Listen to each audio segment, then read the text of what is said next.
Look at him on the screen. That's the Jesus, not the Jesus we usually hang on our walls.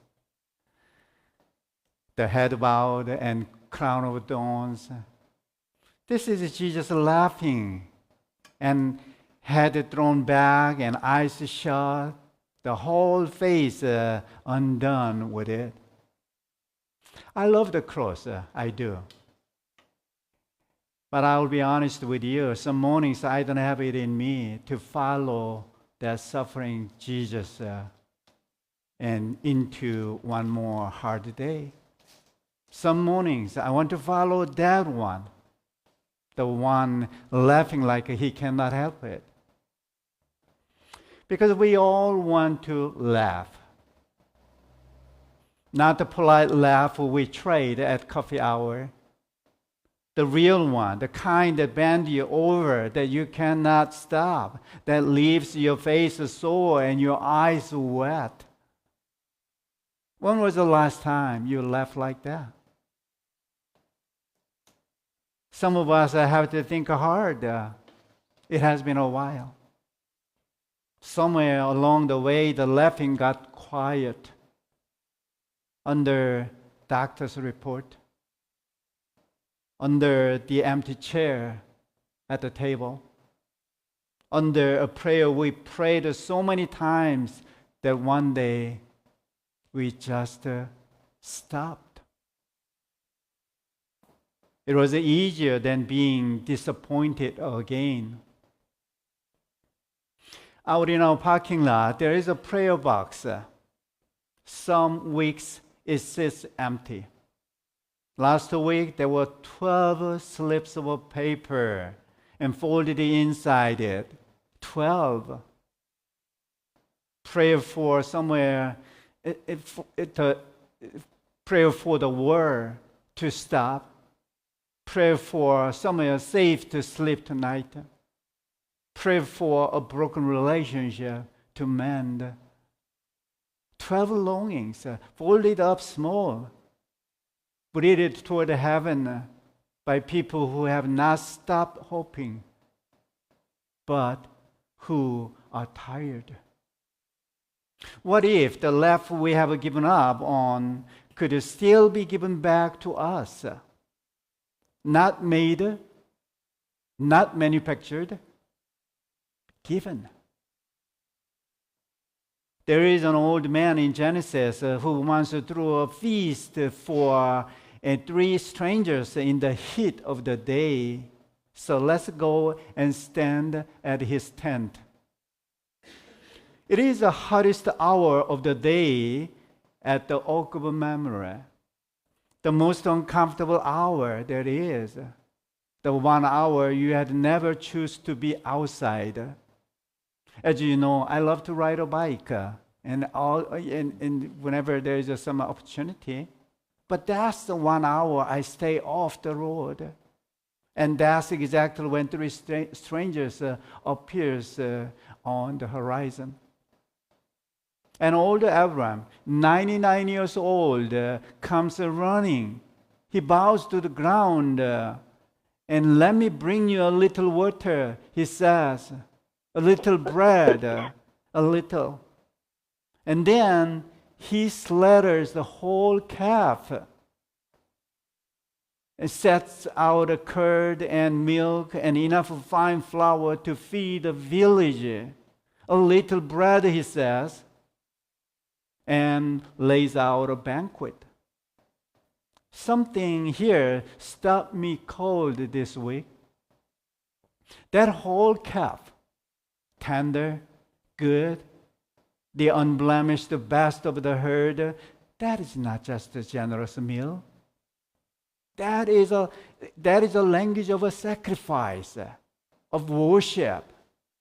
Abraham had no idea who these strangers were, but the welcome he gave them looks exactly like the offering Israel would one day carry it into the altar, which should make us wonder, When he opened a door to stranger, when we set a bowl of a noodle in front of someone whose last name we don't even know, are we only being kind? Or are we, without realizing it, worshiping? Some have entertained angels unawares, the scripture says.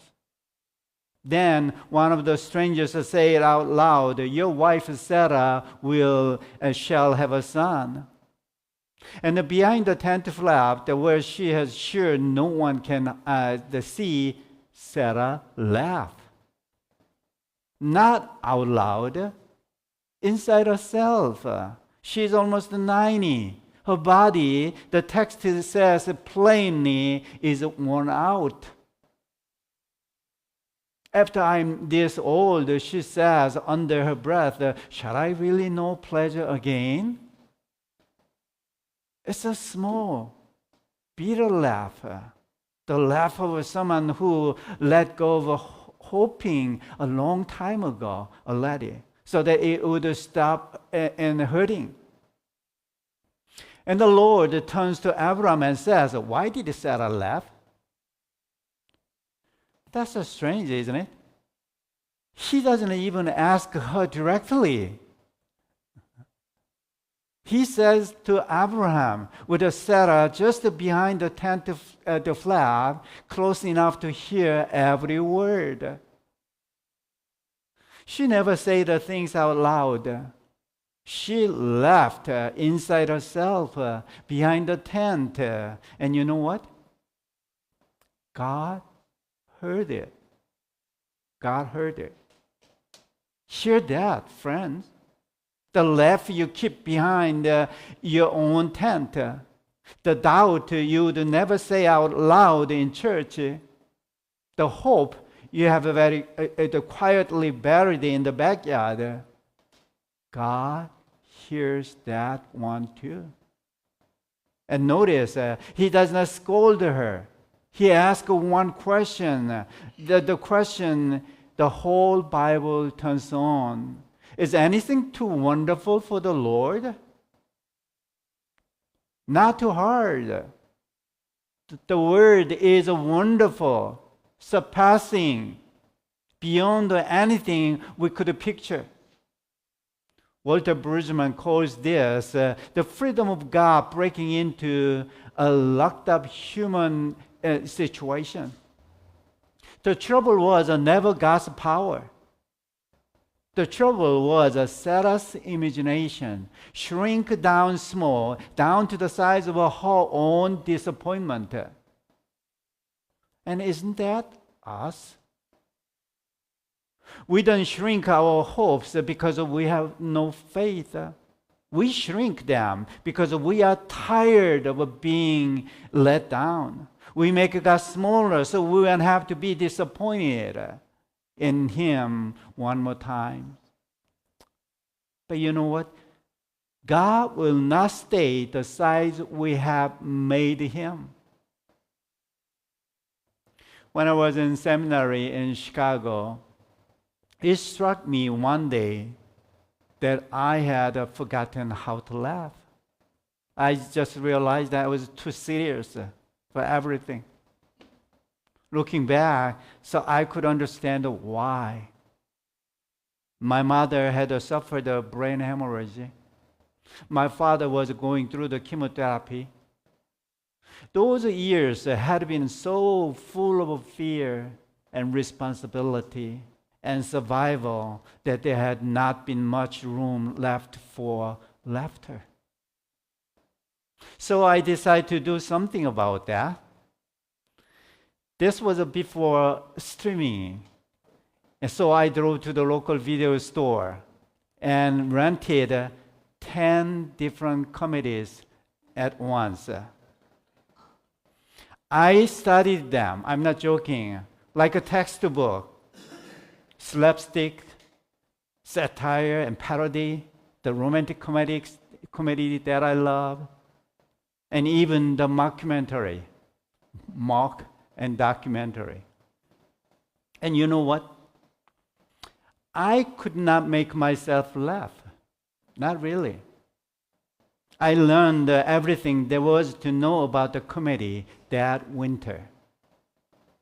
And the one thing I could not do was manufacturing a single laugh. That is a secret Sarah's whole story is built on. Laughter cannot be manufactured. Joy cannot be manufactured. It can only be received. God gave it. The Lord did for Sarah as he had promised. The worn-out body bore a son. And they named him Isaac, which in Hebrew means he laughed. And sit with that. God let the doubting laugh becomes the baby's name. He did not erase Sarah's unbelief. He redeemed it and moved it right into the gift. So that every time she called the boy in supper time, she was calling out, laughter, laughter, come and eat. And do you hear what happens to that laugh? God has brought the laughter for me, she says. Everyone who hears will laugh with me. The laugh she once hid behind the tent, the one was ashamed of, the one she denied, becomes the laugh of a whole camp.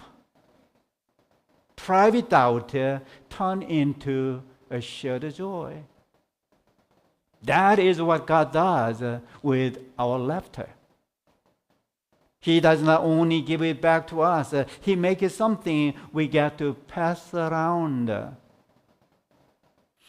I know a little about that. Years ago, as a young student pastor, I hit a wall. Someone had given a gift to the church as a scholarship designated to help me finish the seminary. It should have been a joy, right? Instead, it became a source of tension with the senior pastor because it was designated to the student pastor. And then something in me just deflated. So disappointed. I remember thinking, maybe I'm not made for this path. After all, this is not my call. So I quietly turned in my resignation. I had a plan, you understand? I would move to a little village in Mexico, open a noodle shop, and just be a good neighbor to the poor there. So maybe that is a more meaningful life than being a pastor. That was the bottom of it.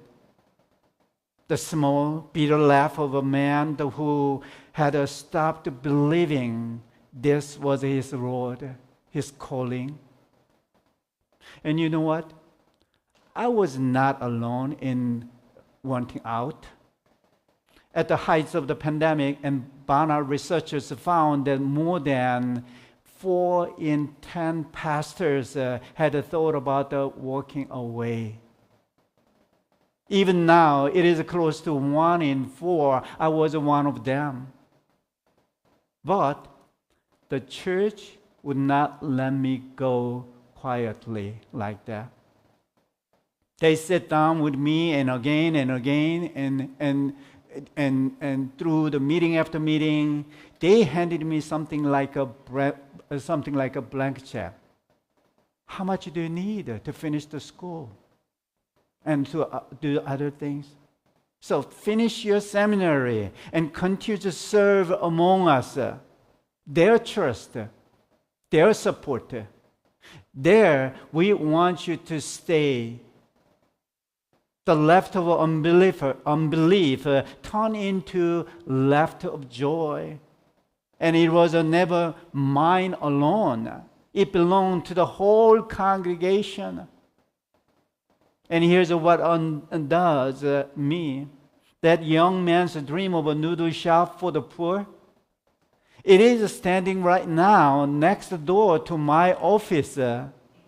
We call it the Noodle Cafe. A vision of 250 bowls of a blessing are waiting to be shared with more people in here who are in need. When something like that happens, when the very things you gave up on shows up decades later, right outside your door, I will tell you the truth. You cannot help but picture that Jesus, laughing one, laughing Jesus. This is the moment we are learning what it means that God is forming a family, preparing a people together. That's who we are. And here's the wonder of it. God did not build his family out of a strong and certain and capable people. He built it out of an old couple who laughed at him. Sarah's laughter is the sound of the people of God in being born. Now, do you remember at the start this morning when we imagined the being named Laughter?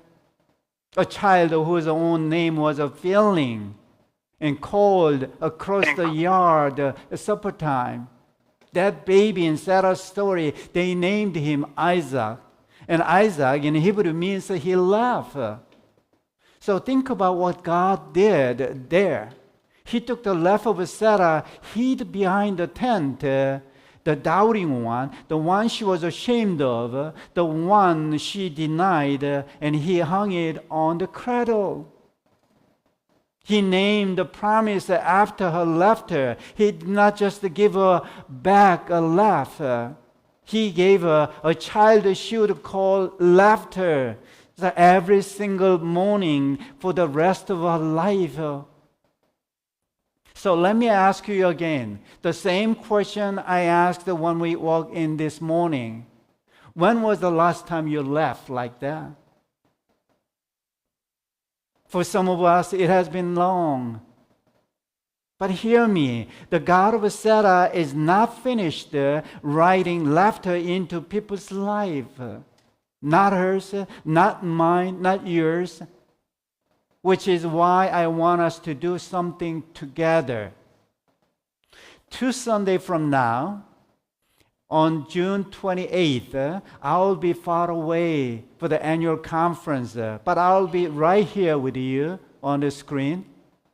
And I'm inviting you into something we are calling Sing and Laugh with Me. So here's a sign of sheet that I prepared that. And so you can sign up if there's some song that you'd like to sing together. Or if you have some moment of a laugh that you want to share that's so personal and the laugh can be in the whole church's laugh. So if God has handed you a moment of laughter or years ago or last Tuesday, or come and share that about a minute. Or 90 seconds and at the most. So, there's a sign up share this week and next week. You do not have to. Only if you like. So that the laughter God gave to one of us becomes a laughter that all of us carry home. And this week, keep an eye on your table. The miracle you have been waiting for may already be sitting at it, known so far only by your first name. Nothing is too wonderful for the Lord. Not even your laughter, especially not your laughter. So go home and listen and for your name. And the God who named a baby laughter is still in the business of giving it back. And when He gives you yours, laugh out loud where everyone can hear. So this is a Jesus that I'd like to share with you.